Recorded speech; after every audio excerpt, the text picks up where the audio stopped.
Chapter 13. The 4th of July came. The heat wasn't so bad for that time of year, so Mama, Nana Murdy, and I sat outside when the evening came. I thought about Papa on such a patriotic day, and I knew Mama thought about him as well. Mama had the entire week off at the hosiery mill shut down for vacation. It was nice to have her home. We sat out in the yard as the day neared an end, and there wasn't much talk. Soon Holling walked into the yard. "Hello, Eb." "Hello, Miss Green." "Hello, Miss McCall. It looks like y'all don't have anything to do on this holiday. It'd be nice if y'all would come back to my place with me. I have a little something planned for us." I said, "Okay, Holling. I'm bored just sitting here." Mama looked at Nana Murdy. "What do you think, Mama?" "I'll go if you go." Nana smiled. "Okay, I guess so. I never leave this old house much anyway." We all left the yard together and walked back to Holling's house. Holling had some chairs and a wooden table in his yard. The table was covered with a red and white checkered tablecloth. Holling said, "You all have a seat. You're just in time. Miss McCall, can you come inside with me? I can use your help." Nana Murdy agreed. "I sure can, Holling." Holling came out of the house with a big smile. He carried a huge bowl full of fresh boiled corn on the cob. The corn was still hot and steamy. Nana Murdy followed behind with a bowl of butter, with a spreading knife and a salt shaker. Holling smiled. "Fresh corn right out of the garden. This is the corn that Eb and me grew. Eb worked hard on it. He really kept out the weeds. Enjoy the fruits of Eb's work." "Good job, Eb," said Mama. "I'm really proud of you. That looks like fine corn." "It sure does," added Nana Murdy.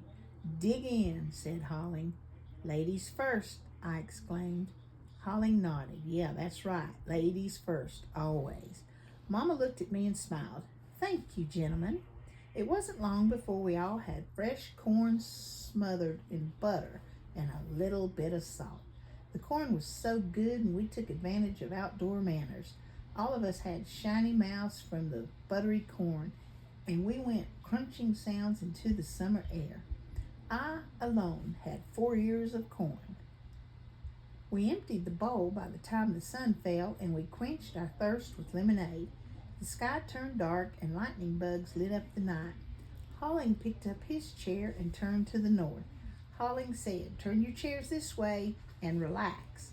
We turned our chairs to the north, but we didn't know why. The sky grew even darker. Suddenly, a distant shot went into the night sky and exploded into a beautiful firework. "Wow," I said. "Holling, how did you know?" "I heard about it at the drugstore." The fireworks continued, and they were vibrant and spectacular. All 4 of us stood up from our chairs to enjoy the show. Nana Murdy and Holling wore soft smiles. Mama put her arms around me as she watched the show. Tears ran down her face, but they weren't tears of sadness. They were tears of pride. It was nice to see a different kind of tear from Mama. The show ended, and it was memorable. Mama said, "Thank you so much, Holling. It's been a lovely evening." Nana Murdy added, "Yes, it's been nice. It's one of the best Independence Days I've ever had. Thank you, Holling." Holling nodded in acknowledgement. Mama turned to me and said, "Eb, it's getting late. We'd better get home and get ready for bed." I turned to Holling. He was picking up the bowl and glasses to take back in the house. I whispered, "Mama, it's another holiday that Holling is going inside all alone. It's kind of sad." Mama smiled. "Go ahead." She kissed my cheek, and so did Nana Murdy. I said, "Holling, let me help. And if it's no trouble, I could sleep on your couch tonight. Maybe we can play cards before going to sleep." Holling nodded his head and smiled. "Okay, Eb, sounds good."